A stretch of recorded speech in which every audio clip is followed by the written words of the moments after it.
Hey, this is Subspace Transmissions. I'm Tyler. And I'm Cam. Cam, you and I, we just both watched Black Mirror's USS Callister. It's an homage to Star Trek.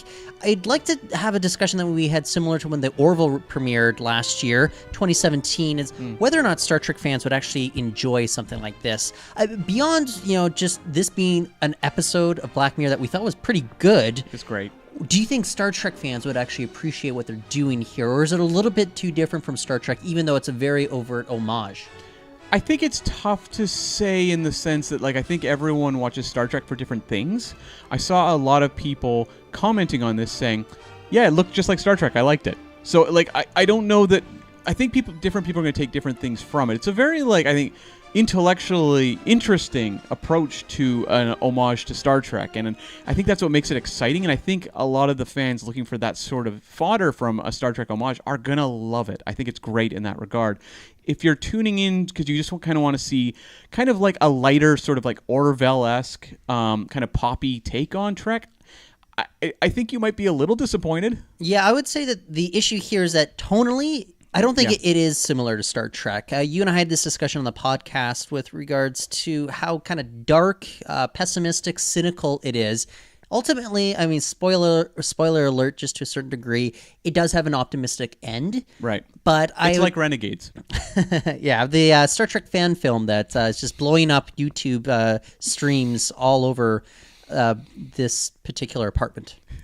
But I do want to say that I think beyond kind of the darkness of this, I would say that Star Trek fans should be able to appreciate what you said. It's bringing up a lot of philosophically interesting and intriguing elements that has been missing from our TV screens for quite some time, ever since Star Trek went off the air. And this is what I love about science fiction. I would say it's mostly kind of a great sci-fi story, more so than like a great episode of Star Trek. Well, yeah, and I've often, I'm very narrow of imagination, Tyler.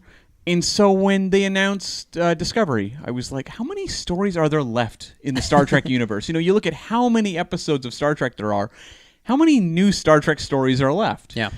But then you see, this Black Mirror episode, which feels like a take on something we've never really seen. Like, you can compare it to, say, Hollow Pursuits from The Next Generation, but it feels like a very unique, kind of darker, different take than that episode, and in a way that I don't know that Star Trek could pull off. I mean, maybe it will one day, but it feels like it's kind of like the perfect homage in that it needs to be a Black Mirror episode to do this. But, I mean, we won't spoil too much for listeners and viewers, but why don't we talk about kind of the overarching themes about the toxic masculinity as well as fandom and the commentary there, and that I think it is actually, just think about the whole Me Too phenomenon that's going on right now. This was something that was filmed about a year ago. It was written before that as well.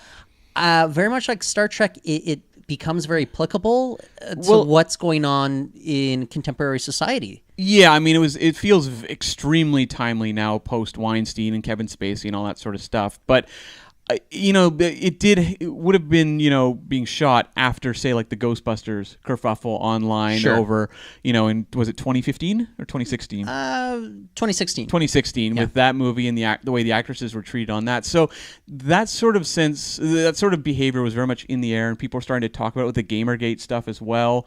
This is very much tackling that sort of aspect of fandom, these very, very angry, predominantly almost completely male fans who are very hostile towards Mm-hmm. women and minorities, and really drag down a fan base in a way that is it's just bad for the fan base. It's bad for the fans all around.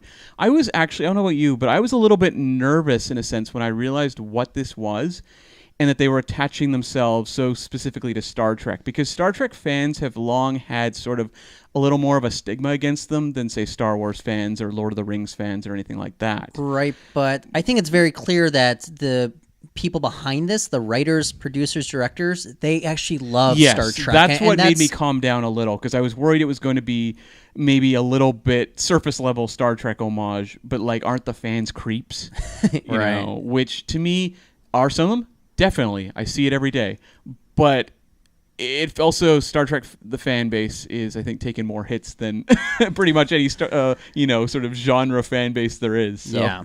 Overall, let's talk about the aesthetics of USS Callister. I think a lot of love and a lot of thought was put into it, giving a new look to kind of the classic bridge design that we're so used to. I also just love the look of the uniforms. You actually described it in a certain way on the podcast. Why don't you expand on your thoughts on the uniforms here? Well, they feel like uniforms that are like while they are homages to Star Trek, they feel like original and they feel like they have a distinct artistic vision behind them.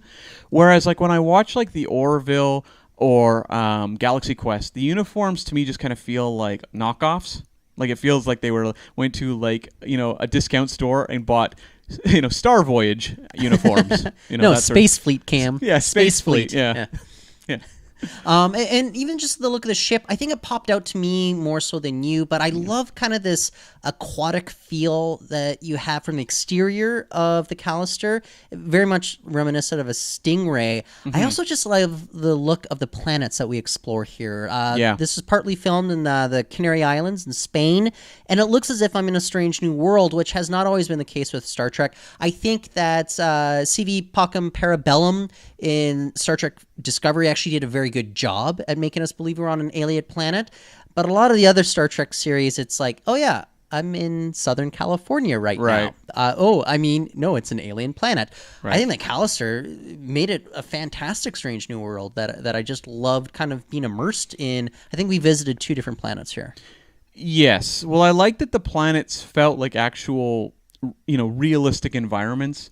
And I mean, I guess a lot of the Berman era Trek did too, and that it's Southern California. But, even I always have an issue where I see Strange New Worlds depicted on screen where I can tell most of it's CG. It just kind of removes that sense of like feeling like you could, walk on that sort of soil. You know what I mean? It just doesn't have the same sort of, authentic feeling. Yeah. And I really enjoyed that aspect of this Black Mirror episode. Like it's a loving look at the original series in a way that also feels like it's shot like it manages to kind of evoke JJ Trek to a certain degree as well as original series, but in a way where it doesn't feel synthetic. It feels like there's real effort being put into this. Like they want to, if they're going to make a Trek homage, they want to make a really good Star Trek episode as opposed to just like, make it look like the 60s. Let's shake the set and call it a day. Well, Cam, there was the interview with the director in The Hollywood Reporter, and he said there's been some talks about maybe another follow-up episode for Black Mirror or even a possible spin-off. Is this something that you would be interested in tuning into? Would you want to follow up with this universe? I'd be interested to see where they could go because, I mean, given where this episode is ending, I don't know how much Star Trek would come into a further, development in this series. It may become its own thing, maybe. But I think the characters that are introduced are fairly interesting. I think there's room to kind of do something with them. And so, I mean, like, why not? If it turns out awesome, I'd be down. Okay. So maybe if you're a Star Trek fan, I think there's reasons to like this as kind of a sci-fi property. Maybe we agree, don't expect this to be an overt episode of Star Trek. It's different in tone, but there's a lot of aesthetic stuff. And just, you can tell this comes from Star Trek fans, the people that made this. Very much so. And, it may be a little uncomfortable for some. It was funny, I saw on Facebook, there was men who were saying, this wasn't a Star Trek reference.